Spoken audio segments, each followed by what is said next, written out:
الحمد لله نحمده ونستعينه ونستغفره ونؤمن به ونتوكل عليه ونعوذ بالله من شرور أنفسنا ومن سيئات أعمالنا من يهده الله فلا مضل له ومن يضلله فلا هادي له ونشهد أن لا إله إلا الله ونشهد أن محمدا عبده ورسوله أما بعد فإن خير الحديث كتاب الله وخير الهدي هدي محمد صلى الله عليه وسلم وشر الأمور محدثاتها وكل محدثة بدعة وكل بدعة ضلالة وكل ضلالة في النار فأعوذ بالله من الشيطان الرجيم بسم الله الرحمن الرحيم إني وجهت وجهي للذي فطر السماوات والأرض حنيفا وما أنا من المشركين برادران ملت، معزز سامعین اور ملت اسلامیہ کے نوجوانوں، اسلامی مہینوں کے اعتبار سے ہم جس مہینے سے گزر رہے ہیں وہ ذی الحجہ کا مہینہ کہلاتا ہے۔ اس مہینے میں ہم سب حضرت ابراہیم علی نبینا علیہ الصلاۃ والتسلیم کی چند اداؤں اور چند وفاؤں کو یاد کرتے ہیں اور چند اداؤں کو ہم ادا کرتے ہیں۔ حضرت ابراہیم علیہ الصلاۃ والسلام ہم سب جانتے ہیں کہ ایک جلیل القدر نبی گزرے ہیں۔ حضرت ابراہیم علیہ الصلاۃ والسلام نے دین کے لیے بڑی محنت کی، حیرت انگیز کارنامے اور قربانیاں انجام دی۔ اللہ کی رضا اور خوشنودی کے لیے انہوں نے ہر وہ کام کر گزرا جسے اللہ تبارک و تعالیٰ نے انہیں حکم دیا تھا۔ حضرت ابراہیم علیہ الصلاۃ والسلام ایک ایسے گھرانے میں پیدا ہوئے، ایک ایسی جگہ پیدا ہوئے جہاں بت پرستی عام تھی۔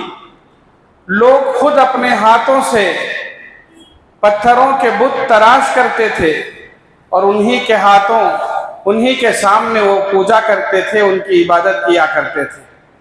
حضرت ابراہیم علیہ الصلاۃ والسلام جیسے جیسے بڑھتے رہے ویسے ویسے انہیں یہ سمجھ میں آ رہا تھا کہ یہ لوگ جس کی عبادت کر رہے ہیں یہ سب غلط ہے۔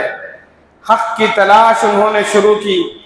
ایک دن وہ آیا جب ان کے سامنے حق واضح ہوا، اور حق کے واضح ہونے کے بعد انہوں نے یکسو ہو کر اللہ کی عبادت، اللہ کے دین کی نشر و اشاعت میں وہ لگ گئے۔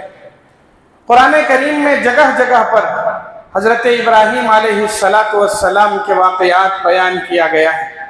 حضرت ابراہیم علیہ الصلاۃ والسلام کے واقعات بیان کیے گئے ہیں، ان کے قصے، ان کے بچپن کے واقعات، ان کے بتوں سے بیزاری کے واقعات، قوم کے سامنے ان کی واعظ و نصیحتیں، باپ کے سامنے واعظ اور نصیحت، بادشاہ کے سامنے واعظ و نصیحت، بڑی تفصیل کے ساتھ قرآن کریم میں حضرت ابراہیم علیہ الصلاۃ والسلام کے واقعات بیان کیے گئے۔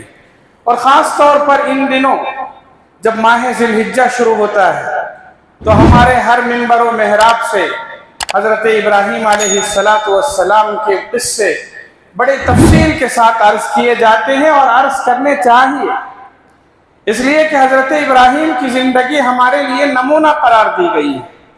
جہاں ہم قصے بیان کرتے ہیں، جہاں ان کے واقعات کو یاد کرتے ہیں، جہاں ان کی وفاؤں اور اداؤں کا تذکرہ کرتے ہیں، خاص طور پر ہمارے اور آپ کے ذہن میں یہ بات ہونی چاہیے کہ یہ قصے محض قصے نہیں ہیں، یہ تاریخ محض تاریخ نہیں ہے اور یہ واقعات محض واقعات نہیں ہیں، بلکہ یہ سارے واقعات، یہ سارے قصے اور قرآن کریم میں خصوصیت کے ساتھ ذکر کیے جانے والے یہ واقعات ہمارے سامنے یوں ہی نہیں بیان کیے گئے، بلکہ ان کا ایک مقصد ہے۔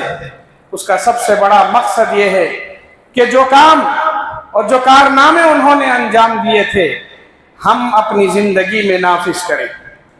قرآن کریم میں حضرت ابراہیم علیہ السلام کی بے شمار خصوصیات بیان کی گئی، ان کے اخلاق، ان کے کردار، ان کی عبادتیں، ان کی ریاضتیں، ان کی قربانیاں، ان کا ایثار، ان کی ہمدردی، ان کی مہمان نوازی، ان کا حسن سلوک، ان کی شفقت، ان کی محبت، بڑی تفصیل کے ساتھ ایک ایک واقعہ بیان کیا گیا ہے۔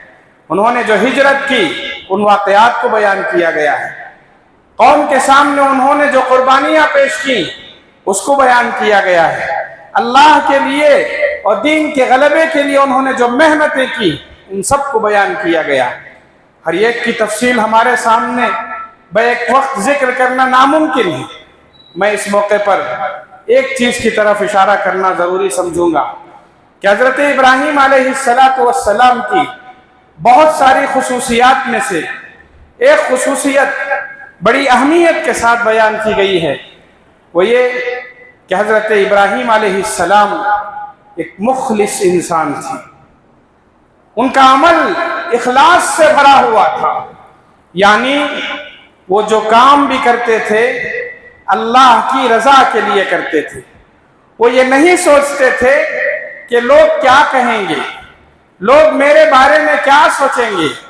وہ یہ نہیں سوچتے تھے کہ لوگ مجھے نمازی کہیں، لوگ مجھے سخی کہیں، لوگ مجھے عبادت گزار کہیں، لوگ میرا نام فخر سے لیں، نہیں، بلکہ حضرت ابراہیم علیہ السلام ہر کام اور ہر عبادت اور ہر قربانی کے پس منظر میں یہی سوچتے تھے کہ اس کام، اس عبادت اور اس قربانی کے بدلے اللہ راضی ہو جائے۔